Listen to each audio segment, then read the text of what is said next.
Is complaining bad for you? It depends. And today, as we walk on the labyrinth, we're going to get a little perspective on how complaining can sabotage your life and how it can help it. And of course, this path is indeed a path of perspective. A path that as you walk on it, you will discover leads you in perplexing directions, even seemingly wrong ones. Yet a path that if you trust it, you will discover that in the end it leads you to exactly where it is you need to be.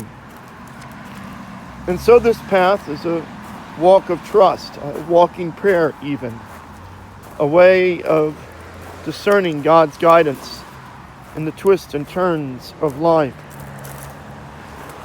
Today, as we reflect on God's guidance, we reflect on something that you do likely every day, often with not even being aware that you are, which is complaining, voicing your frustrations at all the impediments of life in the world.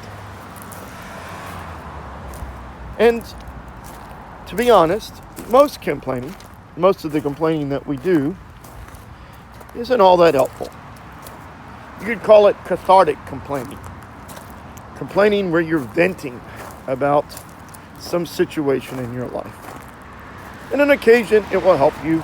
It will help you process your emotions or just feel that you're not alone in what you're experiencing, being frustrated by. But over time, it leads you to a sort of sour, negative perspective on life.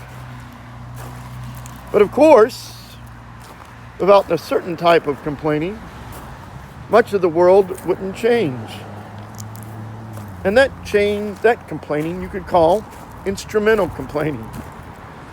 It's a complaining where you don't just complain about the state of the world or about things that you really can't change, but you address things that you can change.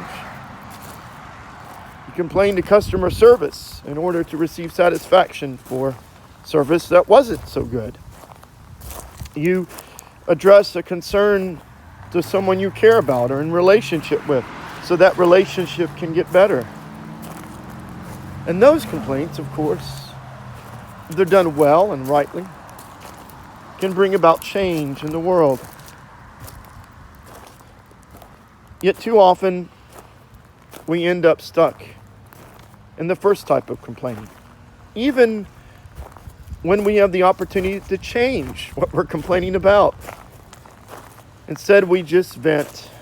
And we not only don't help ourselves or others, we often end up creating a negative perspective, not only in our life, but often about the people around us. Simply because instead of addressing the complaint to the people who can change it, we keep it to ourselves or we vent it to others. And so we need more than ever to hear the words of this quite famous prayer, one written by Reinhold Niebuhr. I think right in the midst of World War II. Listen and hear the words that have become some of the most famous words of prayer in history. Lord, give us grace to accept with serenity the things that cannot be changed. Courage to change the things that should be changed. And the wisdom to distinguish the one from the other. I invite you today to reflect, to pay attention to those times that you complain. And ask yourself, is this cathartic complaining? Or is this complaining I can do something about?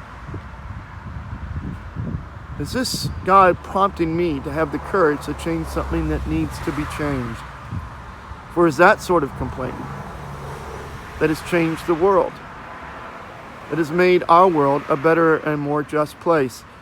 You could say it's the sort of complaining that we recognized yesterday, righteous complaining, that Dr. King and others so powerfully led and confronted our nation towards.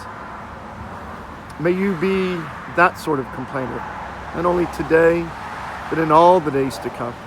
And as you do so, may you remember in the midst of it all, that you could do it in the confidence that God loves you, that God loves this entire world, no matter what.